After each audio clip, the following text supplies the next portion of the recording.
You are never truly alone with your doctor these days. Credit agencies, data miners, even bill collectors all have access to your private medical files and even your prescriptions. Others grab that information that you unknowingly but very willingly provide. And what they do with this information could affect your ability to get a job, get credit, even get insurance. Tonight we'll show you just who is looking over your shoulder at the doctor's office. We begin with your credit report, the golden key to getting you a good mortgage, a car, even a job. The higher the number, the easier you maneuver your financial life.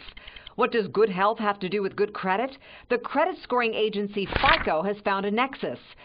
FICO started collecting information on our prescriptions in 2011. They started crunching and figured out a way to score individuals. It's called the Medical Adherence Score. FICO buys the information from large pharmacies and applies proprietary algorithms. They're able to figure out who orders too many refills or lets their prescription lapse. FICO says this information is used to identify people who need help remembering to take their meds. Critics say it may be used by health insurers to determine cost of coverage and creditworthiness. We are so accustomed in this world to thinking of the threat to our privacy as being from someone who breaks in from the outside, when much more often the threat comes from folks who are already inside the system. Lee Tien is an attorney for the Electronic Frontier Foundation, tracking data flows and sounding the alarm for more transparency. How do you check your medical adherence score? You can't. There is no access to this database. Your health information, your right. And then there are the loopholes in the Health Insurance Portability and Accountability Act. Who can see your medical information?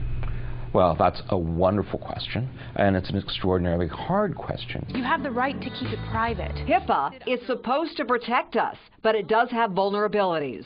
The Privacy Rights Clearinghouse says bill collectors, law enforcement, Homeland Security, attorneys, auditors, accountants, storage facilities, employers, clearinghouses that process insurance payments all get varying degrees of access to our medical records. There are not strong barriers preventing the sharing of data by providers under HIPAA with law enforcement or with public health authorities. David Lewis would agree. The college librarian from New York got a letter from state police ordering him to surrender his gun permit and all 7 of his competition handguns.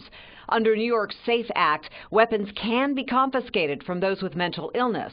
His doctor did prescribe him an anti-anxiety medication, and that information somehow flowed to the New York State Police. His lawyer says it was clear from the phone call to his client that police had his medical information. He was called, somebody called him and told him that his guns were going to be, his license was going to be revoked, and it was because of mental health issues, which totally false. Finally, the information we give freely through loyalty cards and online symptom checkers, as well as those mandated employee health assessment programs. That data is no longer in your hands, it's also in their hands. And it's not protected. They are sitting on top of large databases of information about people and then trying to figure out what correlates with what. There's a lot of free stuff on the internet that we love, but there's a catch, and that catch is usually your privacy.